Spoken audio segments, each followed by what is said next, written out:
Olá, boa tarde. Tem alguém por aí já? Olá. O pessoal tá entrando. Thalita, olá. Palavra dos Livros, Leonor Cione. Boa noite. Tudo bem? Vocês estão me vendo, estão me ouvindo bem? Oi, Thalita. Pode me dar uma posição se tá tudo ok, Thalita? Oi, Dani, tudo bem? Olá. Bem-vindos aqui. A gente está abrindo esse segundo semestre das lives das letradas, hoje com essa live sobre a Virginia Woolf. A nossa convidada acabou de chegar, Ana Carol, eu vi que ela entrou aqui, então estou esperando ela fazer a solicitação. Ah, ótimo, ela apareceu aqui. Peraí, gente. Vai aparecer aí. Acabei de autorizar aqui a entrada dela. Ê! Oi, Carol, Olá, tudo bem? tudo jóia? Tudo bom, e você? Tudo bem. Então tá bom. Tá preparada para a gente falar da Virgínia? Hoje temos bastante coisa para falar da Virgínia. Vamos lá. É sempre um prazer. Então tá bom. Pessoal, tô esperando aqui mais gente entrar, já o pessoal tá entrando. Eu vou fazer uma breve apresentação, Carol, só falar do projeto aí das letradas para quem está entrando pela primeira vez, né? Que é a gente está começando então o segundo semestre das nossas lives desse ano, né? E é um projeto que a gente está fazendo lives literárias a cada 15 dias. Um projeto de trazer pesquisadores de literatura para falar aqui, para fazer essas lives. As letradas e confinadas são a Cláudia Maria de Vasconcelos, a Thalita Mosciuti, que já está aqui presente, e eu, a Lívia Bueloni Gonçalves. E a gente então está começando aí mais uma sequência de lives, falando hoje sobre a parte não ficcional da obra da Virginia Woolf, e que tem a ver com essas publicações recentes da editora Nós, que foram todas traduzidas pela Carol, que não só traduziu esses livros, como é pesquisadora da obra da Virginia Woolf. Tem uma tese, inclusive, sobre os diários da Virginia Woolf. E eu vou começar, Carol, contando que é a segunda vez que você é nossa convidada aqui nas Letradas e Confinadas. Na primeira vez que você veio, né, foi bem no comecinho, bem quando a gente começou o projeto, né? E naquela ocasião essas publicações ainda não tinham saído. Você estava, eu acho que finalizando a tradução, ou nem lembro exatamente em que momento estava dos diários, né? Naquela ocasião, eu e você conversamos sobre os diários e sobre Um Teto Todo Seu, né? Que é justamente o ensaio mais conhecido aí da Virginia Woolf. E hoje, agora com todas essas publicações que saíram, a Carol volta, né, para falar desse conjunto de livros aí publicados, tem o primeiro tomo dos diários, né, de 1915 a 1918, alguns pequenos ensaios, né. Eu estou com todos os livros aqui, né, que são sobre estar doente, a morte da mariposa e pensamentos de paz durante um ataque aéreo, e também um esboço do passado, né, que foi a primeira publicação, né, que inclusive eu participei do projeto, né, então é um livro que me é bastante caro. E, enfim, então hoje a gente vai conversar sobre esse conjunto de obras aí com uma super especialista na obra da Virginia Woolf. Já temos bem-vinda, Ah, bem-vinda obrigada. a segunda vez ao Letradas e Confinadas, Carol. E vou apresentar você para o pessoal, para quem não te conhece, e aí a gente pode começar a conversar então sobre os livros, tá bom? Tá ótimo. Bom, a Carol, né, a Ana Carolina Mesquita, é tradutora, é doutora em letras pela USP, e ela é autora de uma tese que envolveu a tradução e a análise dos diários da Virginia Woolf. A Carol foi pesquisadora visitante na Columbia University e na Berg Collection em Nova York, onde ela estudou modernismo britânico e trabalhou diretamente com os manuscritos originais dos diários. Bom, então eu acho, Carol, que a gente podia começar falando da primeira publicação que saiu ano passado, que é um esboço do passado, né? Então eu vou falar algumas coisas e aí a gente pode ir conversando. É um texto um esboço do passado é um texto que é um ensaio autobiográfico, né, da Virginia Woolf, que ela escreveu quando ela estava com quase 60 anos. Tem esse momento, esse olhar, né, de uma Virginia com 60 anos fazendo essa retrospectiva, né, esse retorno ao passado, né? Ela fala aquilo, o eu do presente e o eu do passado. E a gente fica sabendo histórias da família dela, a morte da mãe dela, coisas bastante pessoais e coisas também da própria poética dela, né? Porque também tem considerações sobre o que é ser um bom romancista, tem relações que a gente pode estabelecer, né, com a obra dela. E tem os momentos de ser e os momentos de não ser, que é um ponto importante aí desse livro. E eu acho que, assim, para a gente começar, ainda tem gente chegando, eu ia falar para você comentar um pouco, assim, a relevância do esboço do passado, e falar um pouco, talvez, sobre os pontos principais dessa obra, né, dentro aí da obra da Virginia não ficcional. Acho que a gente podia começar por aí. Boa noite, tem várias pessoas entrando aqui dando boa noite todo mundo. Agora eu vou passar um pouco a palavra para a Carol e aí a gente vai falando. Olha, eu vou mostrar, né, para quem não conhece o esboço, é esse livro aqui. Então, ele é um longo ensaio, ele é um longo ensaio biográfico. Ele é híbrido, né? Como todas as coisas da Virginia Woolf, que a gente, sei lá, ele vai flertar por vários gêneros, vai caminhar por vários gêneros, mas ele foi iniciado como uma tentativa, a primeira tentativa dela de fazer suas memórias, né? Então, ela estava no fim da sua vida, né? Ela estava com quase 60 anos, estava com 59 anos quando ela começa, e ela vai escrever de 1939 até 1940, até cerca de 4 meses antes de ela se suicidar. Então, ela deixa interrompido. Ele é um texto que ele é formado por diversos fragmentos de textos, né, que foram compilados depois, na década de 80, por uma pesquisadora, a Jane Shawkind, que foi até esses textos, juntou-os e transformou nesse texto que nós conhecemos como o esboço do passado, né? Que foram essas diversas tentativas em diversos momentos de fazer essas memórias. Então, como você bem observou, ali você encontra uma primeira tentativa formal, primeira e única, né? Uma tentativa formal de explicar o processo criativo dela.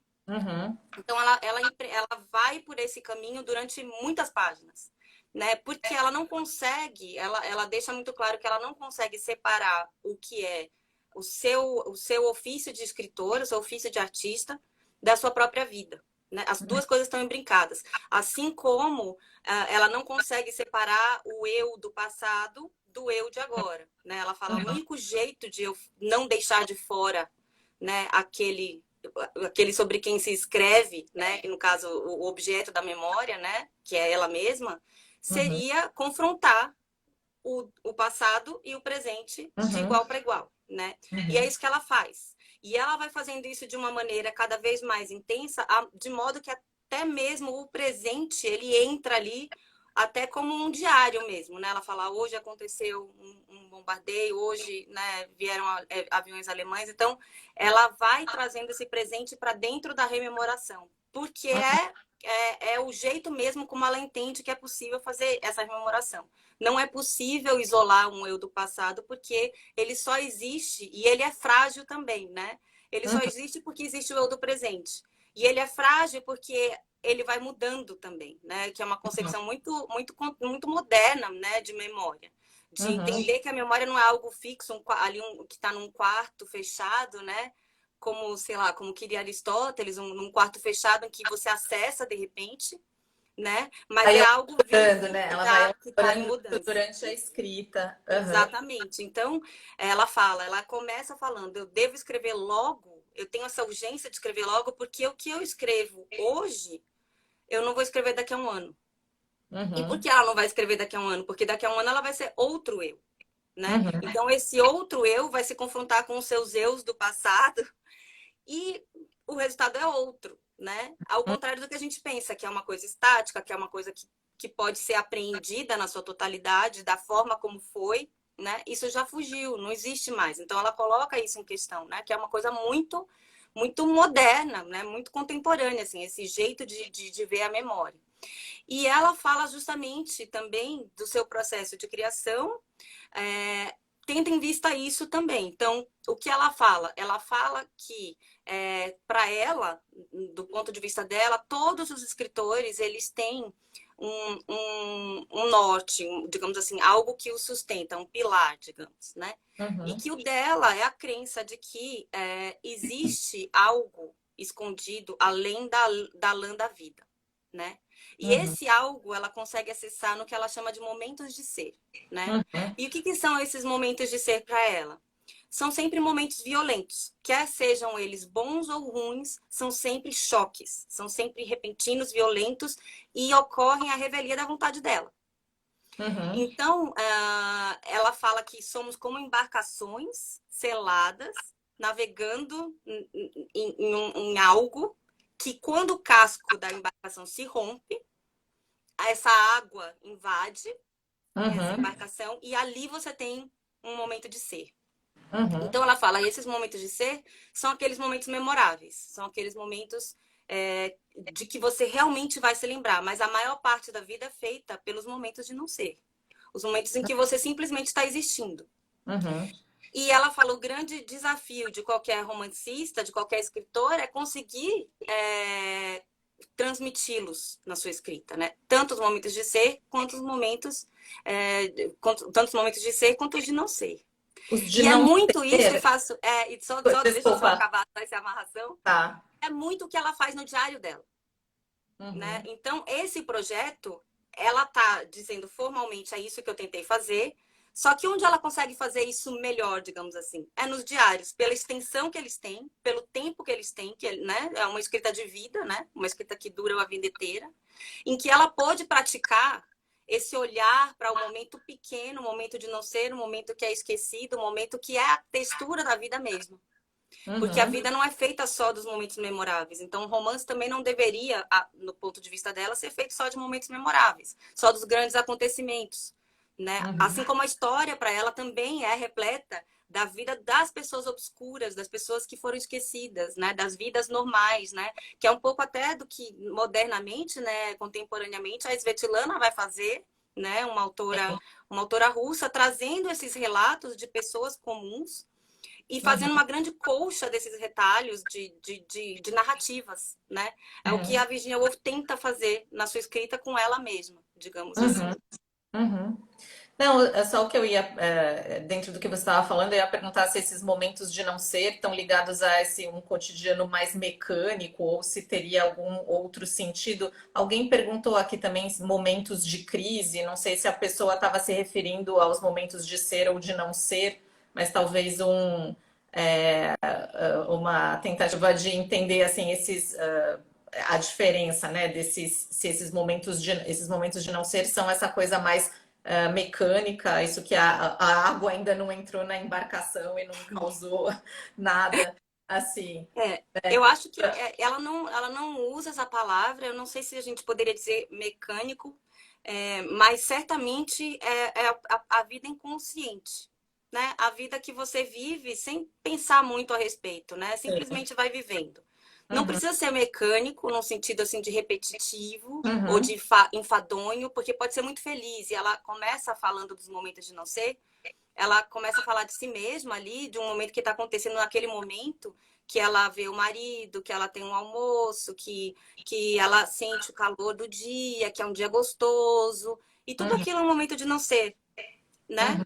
É um momento corriqueiro, é um momento comum, digamos, né? Não tem nada, entre aspas, que o distinga de outros, mas não é necessariamente automatizado ou propriamente mecânico. Tá. Simplesmente é um momento comum, um momento que não, ele se perde no meio de tantos outros momentos. Então, se você pensar num bom momento seu, comum, né, que não tenha nada de extraordinário, talvez ele se pareça um pouco na sua lembrança com boas sensações, né? Eles sempre trazem muitas sensações, os momentos tanto de ser quanto de não ser da Virginia, né?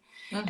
Então, porque as sensações estão sempre muito presentes na literatura dela, né? Uma coisa que desde o início, assim, ela se preocupava muito em retratar. Então, o jeito de ela perceber a vida é pelos sentidos também, né? Não Uhum. é separar sentidos e racionalidade, né?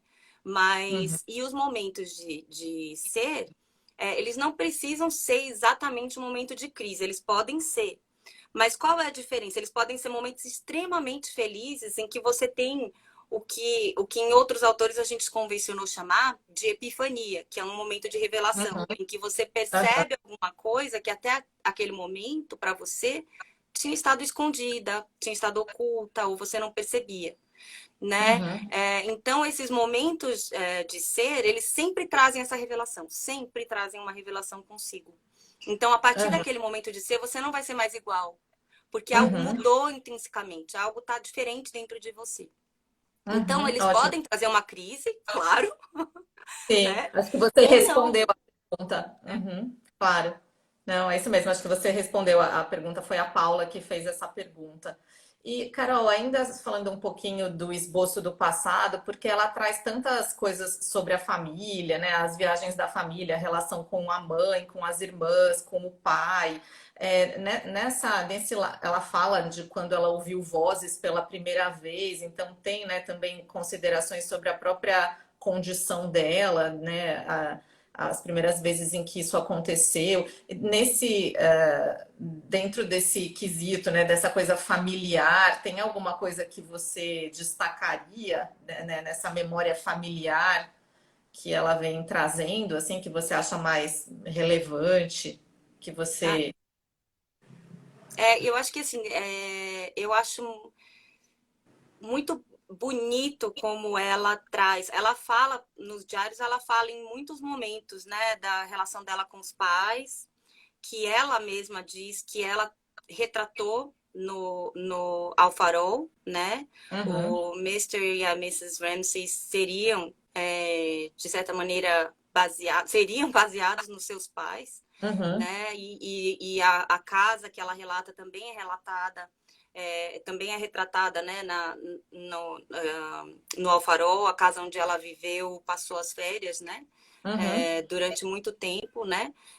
Então, assim, eu acho muito bonito porque ela mostra, né, nessas memórias dela, nessa parte da família, ela mostra a relação conflituosa que ela tinha com o pai dela, que uhum, seria né, um símbolo mesmo de um pai vitoriano, de um pai castrador, né? Porque queria que ela se adequasse a um ideal feminino, uhum, apesar de respeitá-la na sua intelectualidade, porque ele abria a biblioteca para que ela fosse, ele tentou, ele orientou de certa maneira essa escrita dela e ela deve muito, você vê muito do pai na escrita dela, né? Essa preocupação com vidas, preocupação biográfica, isso tudo aparece muito com a uhum, história da Inglaterra, né? A história cultural, a história então, assim, isso tudo aparece muito e você vê o conflito dela com o pai, mas você vê também uma reconciliação que eu acho muito bonita ali. E uhum, justamente pela rememoração de hoje, né? Ela fala que ela leu Freud, ela consegue entender melhor a ambivalência que ela sente em relação ao próprio pai. Isso aparece ali, né, uhum, pela primeira vez nessas memórias. Eu acho isso muito bonito, né? Porque realmente ela tem uma passagem, só para quem não conhece muito da Virginia, entenda que tem uma passagem dela no diário em que ela consegue falar assim com palavras muito claras sobre o pai dela e foi logo que ela tinha um ano depois de ela terminar de escrever Al Farol, ela fala assim, hoje meu pai faria X anos, 70 e poucos anos. E o que teria acontecido se ele estivesse fazendo, né, aniversário hoje? Eu não teria escrito nenhum livro, nada. Eu não haveria nada. Então veja que para que ela pudesse, na cabeça dela, né? A gente não sabe, mas na cabeça dela, para que ela pudesse se consolidar como escritora, Uhum. foi preciso que o pai morresse. Porque o Porque pai aí era um ele conseguiu. escritor importante, né? O pai dela era um escritor importante, né? Sim. Tem isso também no esboço, tem esse relato, né? Sim, o pai era muito importante, inclusive, volta e meia, quando eu vou pesquisar algum tema que nem é relacionado com a Virginia Woolf propriamente, aparecem textos do Leslie Stephen, que era o pai dela, né? Então, era um estudioso muito importante, ainda é referenciado hoje, né? Mesmo com essa diferença aí de época, mas, Uhum. e era realmente uma sombra, era uma personalidade muito absorvente. Ali no esboço você vê isso de uma maneira muito clara, assim, como a vida da família tinha que revolver em torno dele, né? Então, Uhum. era uma pessoa vaidosa, era uma pessoa que exigia, absorvente, né? Uhum. Então, assim, todos deveriam ficar meio que à margem dele, né? Uhum. Então, ela fala isso no diário que caso o pai tivesse continuado vivo, ela talvez não conseguisse escrever. Então, Uhum. ela fazer, digamos, ela relata todo o processo difícil com o pai, mas ela faz, de certa maneira, as pazes, digamos assim. E um outro Uhum. momento que eu acho muito significativo, que ela fala pela primeira vez do abuso que ela sofreu Sim. pelo irmão quando ela tinha 6 anos de idade. Né? Uhum. Ela fala isso, né? E ela não tinha falado em nenhum outro momento, né? Até então, assim, para pessoas próximas, sim, né? Mas ali ela fala claramente, ela fala como se dava, né? O que pode parecer chocante, e foi chocante para outros leitores da Virginia Woolf, né? Quando leram aquilo na Sim. década de 80, que foi quando o texto veio à tona, né? Sim. E Publicado. quem conhece a obra da Virgínia, sobretudo Rumo ao Farol, né? O Ao Farol que você já falou, a gente associa, realmente a gente associa muito essa figura paterna, né, com o Sr. Ramsay lá, a Mrs. Ramsay, a gente associa mesmo. Então, você leu o Esboço do Passado, se você já leu o Ao Farol, né, são conexões que você vai fazendo, né? Isso quando eu li foi uma coisa que para mim eu lembrava o tempo todo, né? Não tem como esquecer. Tem uma passagem que a irmã dela, a Vanessa, quando ela leu O Farol, ela leu ainda no manuscrito, né? E Uhum, a Virginia Woolf fala que ela começou a chorar. E ela fala assim, parabéns, porque você me deu de presente isso. Eu tenho uhum, os meus pais de novo comigo, né? uhum. Então, a Vanessa reconheceu, sem que a Virginia Woolf tivesse dito nada, ela reconheceu os pais ali. Então, realmente tinha algo muito forte Aham, ali naquele retrato do senhor e da senhora Ramsay, né? Do Mr. e Mrs. Ramsay, uhum. dos Bom, pais. pessoal, quem entrou agora, quiser fazer pergunta para Carol, a gente está falando do esboço do passado, agora eu vou passar um pouco para os ensaios. Até agora tem só um elogio aqui para você, Carol, dizendo que a Eliane dizendo que acha incrível a sensibilidade e a forma com que você lê a mente da Virginia Woolf. Ah, obrigada, Eli. E aí, antes teve aquela pergunta sobre a questão dos momentos de ser, momentos de não ser, mas quem quiser fazer mais perguntas, pode escrever aí que estou atenta.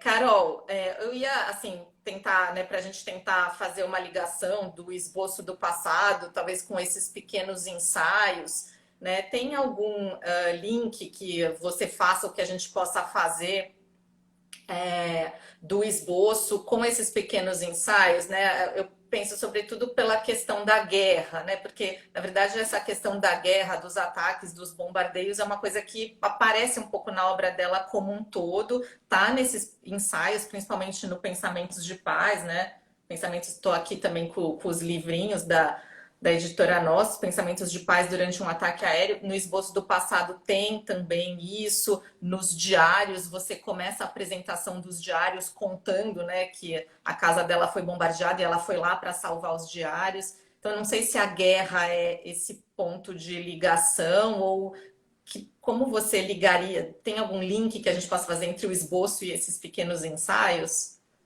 A guerra, quando a gente começou a pensar nos ensaios, porque foi uma coisa muito orgânica, né? A Simone queria publicar, a Simone é a editora da Nós, né? Então a Simone, ela queria Tony está publicar. aqui assistindo a gente. Ela tá aqui. Ah, Vai ser então, ótimo. gente. Ela queria publicar, ela ia fazer um evento, né, no da School of Life, e aí ela queria publicar como ler um livro da Virginia Woolf. E aí a Jack, que é, né, uma das donas da School of Life aqui do Brasil, ela mencionou que o Alain de Botton, que é o fundador da School, amava o ensaio A Morte da Mariposa da Virginia Woolf. E Uhum. que ele havia, inclusive, escrito um pequeno texto sobre esse ensaio, né? E mostrou esse texto para a Simone leu o ensaio e amou, e falou, não, nós vamos publicar A Morte da Mariposa. E fizemos A Morte da Mariposa, assim, em uma semana.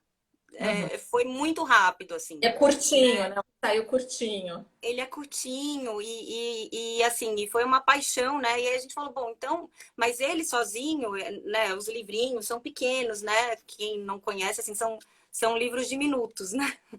Diminutos só no tamanho físico mesmo, não na força, a potência é muito grande. Mas, assim, então, eles não, né? Precisamos de outros para formar uma coleção, né? Precisamos dos companheiros, né? Desse ensaio. E aí a guerra foi o norte. Tá.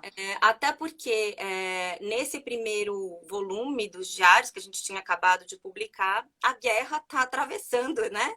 Uhum. Então, assim, a guerra estava muito presente, a situação do país, da gente, né, do Brasil, muito presente, porque se assemelha muito a uma guerra, muito aos relatos que ela faz, né? Não tem os bombardeios, mas tem essa situação de quase de sitiar, né? Todos dentro de casa, de todos esperando um perigo, né? Então, assim, essa situação trouxe esses outros ensaios. Uhum. Sobre estar doente, eu já era um ensaio que eu já queria traduzir já fazia um tempo. Eu co-traduzi ele com a Maria Rita, né, professora da Federal de Santa Catarina, porque a gente já estava conversando sobre esse ensaio e aí eu trouxe esse para esse projeto também. E o Pensamentos de Paz também a Simone que decidiu, né, por causa do tema. Então, realmente, os três, eles são, sim, muito atravessados pela guerra. Tá. Embora, assim, e aí se a gente for pensar, né, o esboço, né, o maior que a gente falou, né, o mais Uhum. autobiográfico, as memórias, né, A Morte da Mariposa e o Pensamento de Paz, eles, além disso, cronologicamente, eles estão próximos, Tá. né? Enquanto o Sobre Estar Doente, não, ele é de 26. Uhum. Então, ele é de logo depois que ela publicou Mrs. Dalloway, né? Tá. Se a gente pensar. E então, ele é de 26. Só que todas as metáforas, todas as figuras que ela usa são Uhum. referentes à guerra. Então, ela chama de o exército dos eretos, né? Sim. Que seriam as pessoas que não estão doentes, Saudáveis. Uhum. as pessoas saudáveis, seriam esse exército dos eretos, né? Uhum. Contra o qual os doentes se rebelam, de certa maneira, Uhum. ao abraçarem essa contemplação que Uhum. oferece, né? Porque o que ela vai fazer, ela vai inverter, ela vai falar que estar doente também é algo muito bom, Uhum. porque te coloca em contato com, primeiro, uma nova visão, porque você está deitado, então você vê o mundo de uma maneira diferente, Tem uma né? coisa de contemplação, Tem a né? contemplação, tem o tempo que muda, né? Uhum. Então, ela vai trazendo tudo isso como um ganho e não como uma perda. E vejam que é uma pessoa que foi tomada pela doença durante a vida inteira. Né? Ela Uhum. passava longos períodos deitada mesmo. Era uma doença que ela tinha muitas dores de cabeça fortíssimas, né? Ela tinha que ficar recostada, ela não podia fazer esforço físico. Os médicos dela, quando ela se casou, aconselharam ela e o marido a não terem filhos por causa da saúde dela. Então, Uhum. realmente era uma questão, né? A doença, assim, para ela. E ela traz isso com um ganho e não como Uhum. uma perda, né? Uhum. Inclusive como um ganho de linguagem, né? Porque ela Uhum. fala, a doença permite que você leia com um leitor, digamos, sem críticas, né? Um leitor que vai conseguir estabelecer, até pelo tempo, um diálogo mais próximo com aquilo com o do autor. Uhum. Né? Então, e você vai se aproximar da musicalidade, de outros aspectos daquele texto que talvez você não visse se você estivesse ali na correria do seu dia, na guerra do dia a dia, né? Uhum. Não, isso é só A Morte da Mariposa, que eu acho que foi o primeiro que eu li desse conjunto, que ele tem uma reflexão sobre a morte, né? Tem uma coisa do se debater e uma coisa do aceitar, né? Naquela imagem da mariposa que se debate na vidraça, né? Mas todos eles são meio poéticos, né? A reflexão sobre a doença, mesmo a reflexão sobre os bombardeios, né? O papel do homem, o papel da mulher, toda a reflexão que ela faz sobre isso ali. E essa imagem da mariposa na vidraça, né, também é uma coisa que fica com a gente, né, quando você lê esse ensaio, né? Eu adorei a leitura dos ensaios. Tem algumas coisas que chegaram aqui, Carol. A Paula está perguntando por onde começar a ler a Virginia Woolf. Eu não sei se ela está se referindo à não ficção ou à ficção, mas aí talvez você pudesse falar. A Lara, que já foi nossa convidada aqui, a Larissa, oi Larissa, está falando sobre os desafios da tradução dos ensaios. Mas a gente vai entrar nisso daqui a pouco, Larissa, porque daqui a pouco a gente vai falar sobre os diários, eu vou também pedir para a Carol falar dessas dificuldades de tradução. Mas antes da gente entrar num próximo assunto, se você quiser falar, dar uma dica aí para a Paula de como começar a ler a Virginia Woolf, foi uma questão que chegou aqui para a gente. Ai, difícil essa pergunta, né?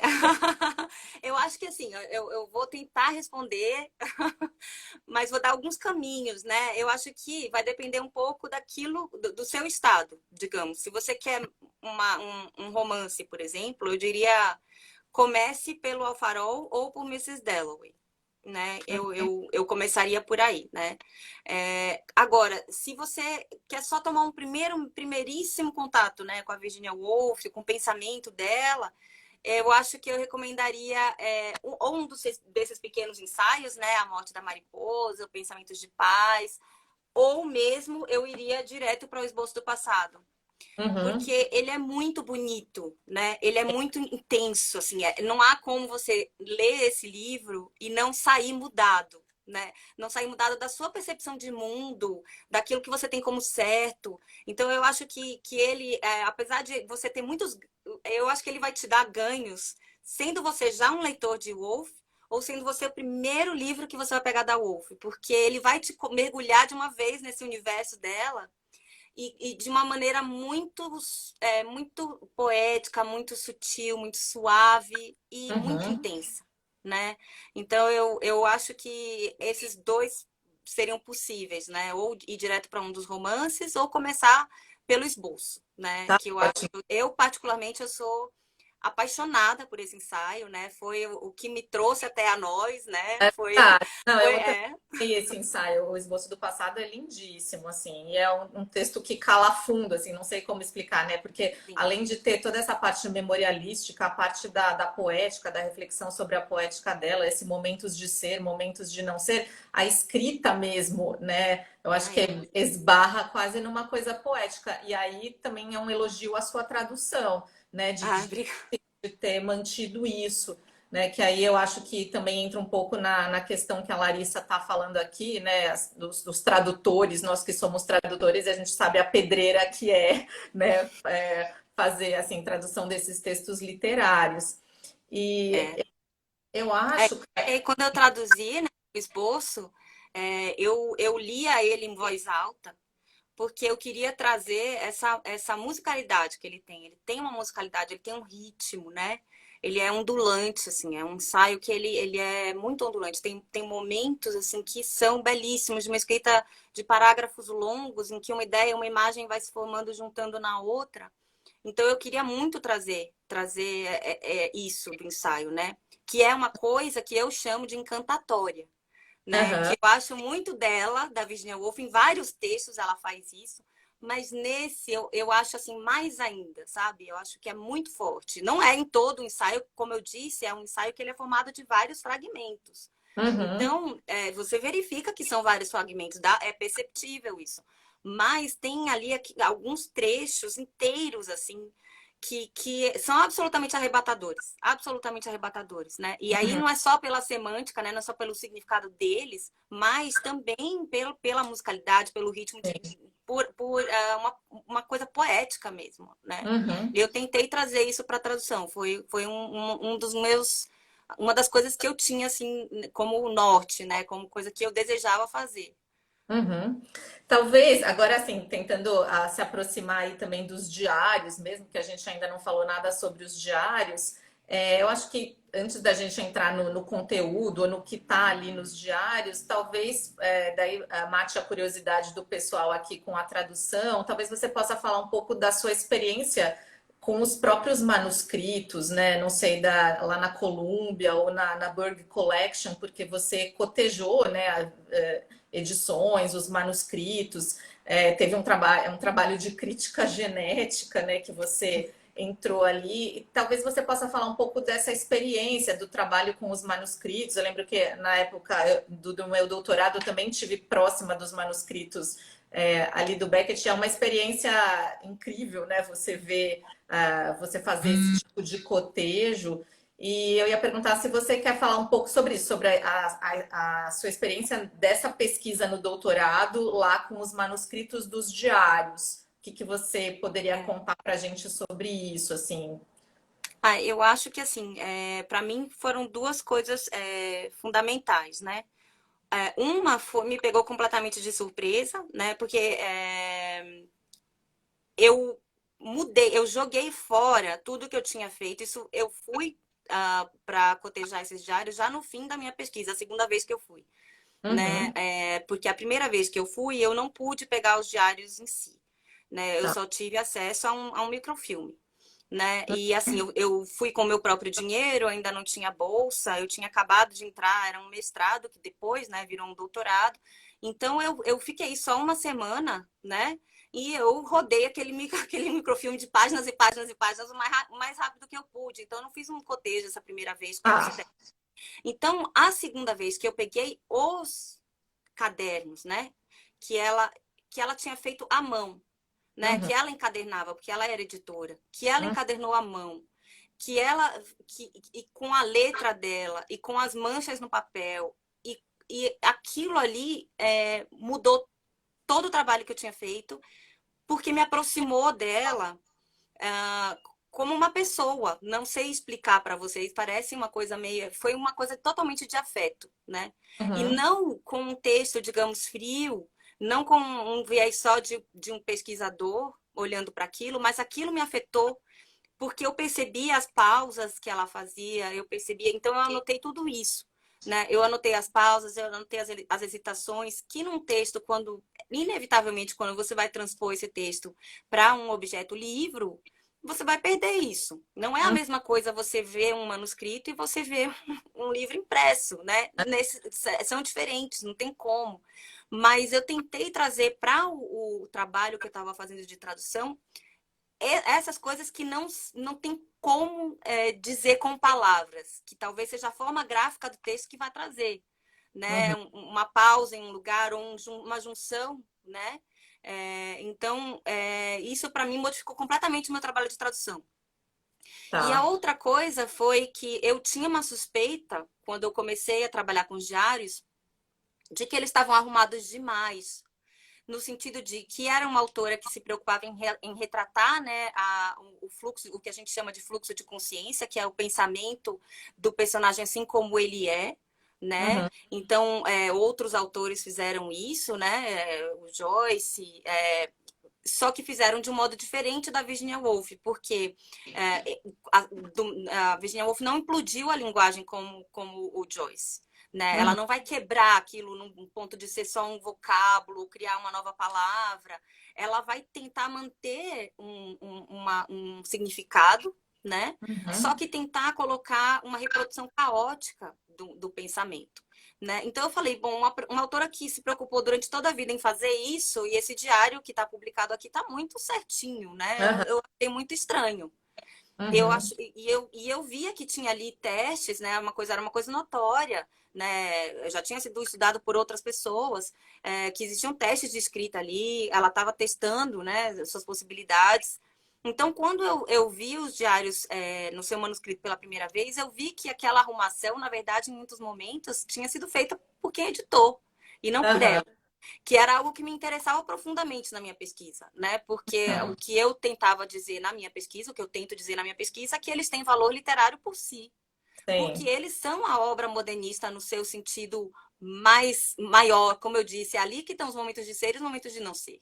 Né? Uhum. Aquilo que ela tentou fazer, os diários, eles mostram da maneira mais, é o exemplo mais perfeito, digamos assim, né? Uhum.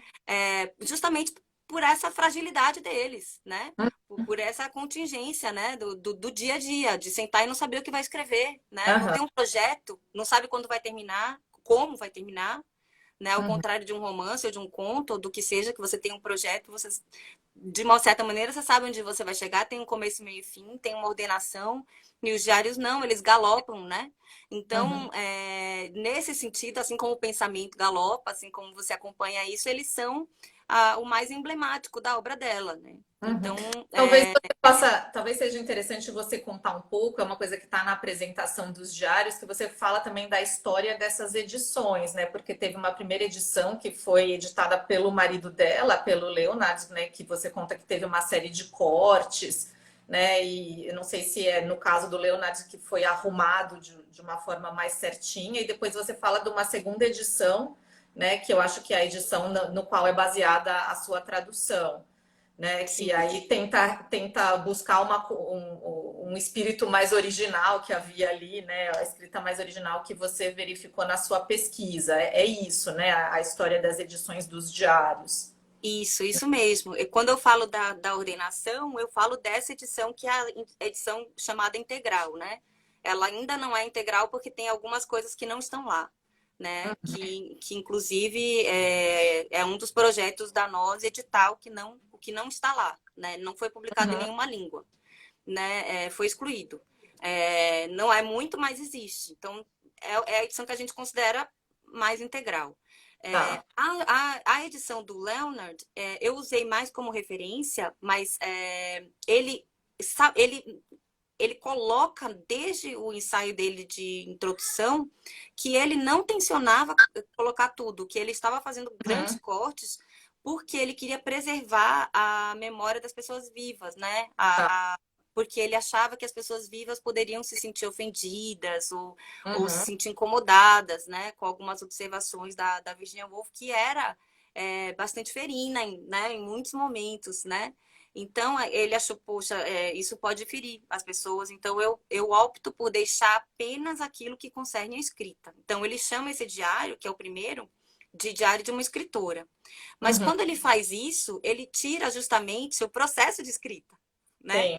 Porque ele só vai se preocupar naquela parte que ela nomeia como escrita, e não na Uhum, parte que ela está pensando como uma escritora. uhum, E é isso que a gente vai ver nos diários. Toda essa outra parte é ela pensando como escritora. Por quê? Porque não estão só os momentos de ser ali, né?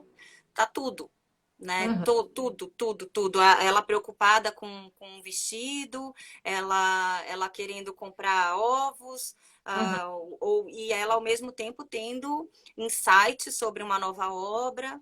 Então, lado a lado, às vezes numa uhum. mesma entrada. Uhum. Isso foi até uma coisa que eu anotei da sua apresentação, né? Que eu anotei algumas coisas aqui que eu ia pedir para você falar um pouco mais, que eu achei muito legal. Primeiro, você fala na apresentação sobre essa discussão em torno da dignidade literária dos diários, né? Que é uma coisa que acho que você defende na sua tese, né? Porque tratar os diários com dignidade literária, né? Você fala que é uma coisa que é renegada a esse gênero diário, né? Acho que talvez eu ia pedir para você comentar um pouco isso, porque eu sei que isso é uma coisa que você discute na sua tese, né? De defender o estatuto literário desses textos. Uma outra coisa que eu achei interessante, que você até comentou agora, que é do próprio conteúdo, né? Que você fala que o que a gente vai ler ali vai do rasteiro ao sublime, né? E Então tem desde isso que você falou, considerações sobre o preço do ovo até reflexões sobre Proust e Dostoiévski, né? Então tudo ali misturado nessa escrita. E também a questão de ver os diários como um espaço de experimentação literária. Né? Eu peguei isso um pouco como as três principais coisas que você acho que destaca ali que, né, da sua pesquisa sobre os diários. Então, eu ia pedir para você comentar um pouco sobre isso, a questão da dignidade literária, né, o conteúdo ali do que aparece e o espaço de experimentação literária que os diários significavam para ela. Uhum. A questão do estatuto literário, eu acho que é a mais espinhosa, né? Tá. Que ela vai lidar com fato e ficção, né? Então a gente vai retornar lá num debate muito antigo, né? E o que acontece? Os diários enquanto gênero, diários, memórias, cartas, assim, historicamente são compreendidos como relatos de verdade, né? Relatos factuais, né? E não como relatos literários, ou no sentido de haver algo de ficção ali, né? Só que assim, tem um escritor argentino chamado Alan Pauls, Uhum. que eu cito também, né, que ele tem uma pesquisa muito interessante sobre diários de suicidas. Foi a tese dele de mestrado. E eu li essa tese quando eu estava estudando os diários da Virginia, porque um dos diários que ele estuda é o da Virginia Woolf. E ele fala, na introdução dessa dissertação dele de mestrado, ele fala que os diários, para eles pagam o preço. Eles têm que sair da literatura para entrar na vida, Uhum. digamos. Eles, para serem reais, para serem relatos de vida, eles precisam abdicar da ficção ou do que é literário, né? Da criação, digamos assim, né? E aí eu não vou colocar o literário só como ficção, mas Tá. como desejo de criação de um efeito, né? Tá. Porque Uhum. o literário escrito como um efeito mesmo, um efeito de literário, né? Uhum. Então, assim, e a obra, no caso da Virginia Woolf, ela fala em diversos momentos que ela deseja baralhar as duas coisas. Ela deseja testar esses limites. Ela deseja, por exemplo, quando ela escreve Orlando, ela deseja baralhar o que é romance e o que é uma biografia. Ela Uhum. faz isso o tempo inteiro. Né? E ela fala, o que mais me interessa, ela escreve no prefácio da edição americana de Mrs. Dalloway, lá em 1926, ela escreve assim, eu desejo enxergar o que existe de real por trás da ficção e o que existe de ficção por trás da fachada do real. Ou Uhum. seja, é isso dela falar, a fachada do real já é muito interessante. Porque cada um vai aprender a realidade à sua maneira, né? Então, isso de colocar em discussão até o que é, e aí a gente pode chegar num extremo, não é que ela está dizendo, não existe o real, não é isso. Mas o que Uhum. ela está dizendo é que é difícil. São limiares difíceis, é difícil transitar por aí, né? Uhum. Você pode usar isso para diversos propósitos. E ela fala, o meu desejo é caminhar nessas frestas, né? Nessas Uhum. interseções. Então, e o Leonard Woolf, que foi quem editou a primeira versão dos diários dela, ele fala um dos motivos que ele não queria, isso numa conversa, que ele não queria editar os diários dela como eles estavam, é porque não havia nada de verdade ali. Isso é curioso, isso eu grifei também aqui, né? O marido fala que não tinha nada de verdade naquilo, né? Então, mas como pode ser, né? Mas o que é um extremo? É claro, é um extremo. Então você fala ou é verdade ou é ficção, né? Uhum.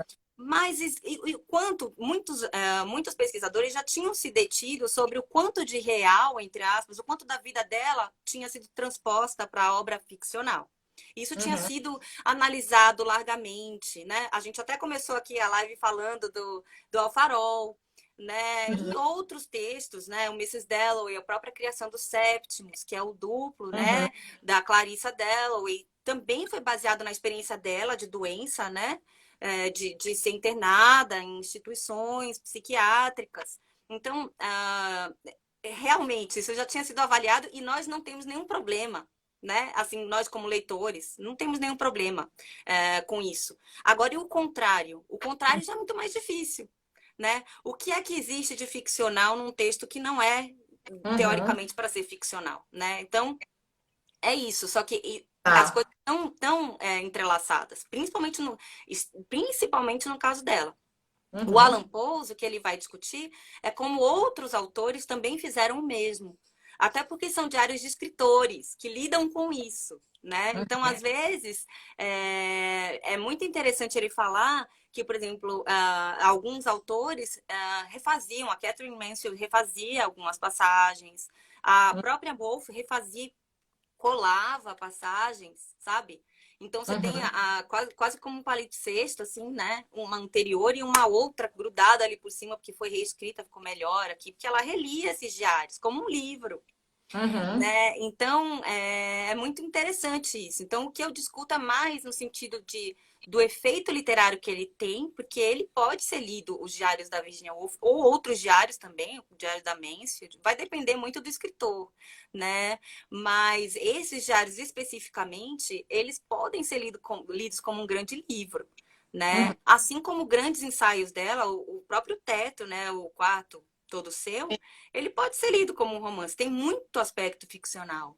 E Uhum. ela coloca, né, na sua poética, quando ela vai dizer como ela faz criação, ela fala, eu não consigo criar sem cenas. Ela fala no esboço, ela fala, eu não consigo criar sem personagens, eu não consigo criar sem cenas. Mesmo quando eu estou escrevendo um texto, um ensaio, eu preciso Uhum. ter Isso personagens, eu fica preciso bem ter... evidente quando a gente lê o Teto, né? Porque tem tudo, ela cria uma personagem que vai dar uma palestra, né? Não é ela própria, ela tem ali a personagem que ela cria que vai dar uma palestra. Então tem esse artifício ficcional, né? Que ela coloca de cara ali no ensaio, né? Então isso é Isso, curioso, né? Como da técnica dela, ou como do gosto dela, né? Mas e no próprio Teto, né, ali, a gente vai acompanhando ela, vai ter um jantar, ela vai até a biblioteca. Então, são vários episódios ali, né, uhum, que poderiam ser lidos como um romance, uhum, né?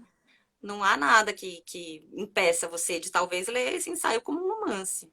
Assim uhum, como você pode ler Orlando como uma biografia, também tem todos os dados ali da vida da Rita, até aquele momento que ela para a escrita, né? uhum. Então, é uma questão para ela, é uma questão. E isso dos diários enquanto um espaço de experimentação literária, né, seria porque tem ali rascunhos de personagens, de coisas assim, ou é uma outra coisa, né, quando você fala do espaço de experimentação literária dentro das entradas do diário? Como que se dá isso?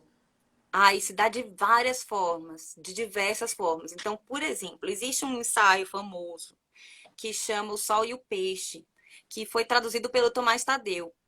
E esse ensaio, ele é quase, eu diria que ele é 85% uma entrada do diário dela, sobre um Tá. eclipse. Então, é quase a entrada como ela foi escrita ali, como entrada de diário. Então, esse é um dos jeitos, né? Ela puxa um texto que era uma entrada, ou que era um excerto de uma entrada, e transforma em outra coisa. Né? Pode transformar num ensaio. Tem uma outra entrada, que já é quase no fim da vida dela, em 1941 já, que ela transforma em um conto. Tá. E ela quase inteira também. E Uhum. tem outros que são personagens. Então, por exemplo, existe a Clarissa, por exemplo, ela foi construindo, segundo ela foi analisando a Kitty Max, e ela e a partir dali ela foi construindo, ela foi observando lá nos diários e foi construindo a Clarissa, segundo ela, né? Ela fala, eu tô aqui observando porque eu quero construir esse personagem. Então, esse diário servia como um observatório também, né? Um teste da linguagem, de como ela iria fazer, e também um teste de observação, de ela não esquecer coisas, né? Uhum. Um livro de anotações também. Então, esses usos podem ser bem diversos. Ou tem, por exemplo, uma cena, que é a cena que abre o Mrs. Dalloway, que vem de a cena inicial do carro, que todos saem à rua para saber o que era, aquela explosão, O né? barulho. Uhum. O barulho, a cena inicial do Mrs. Dalloway, a Mrs. Dalloway está na floricultura, houve um estampido, todos saem para a rua, e aí começa o capítulo mesmo a se desenrolar mais rápido. Então, essa cena, a Virginia Woolf tinha ela vivido em Londres em 1915, e está lá, é uma passagem do diário dela, ela narra isso, assim. Uhum. Né? Então você vê que ela transpõe, não sei nesse caso, porque são 10 anos, se foi consciente, como eu disse das outras, Uhum. no caso das outras entradas de diário, foi consciente.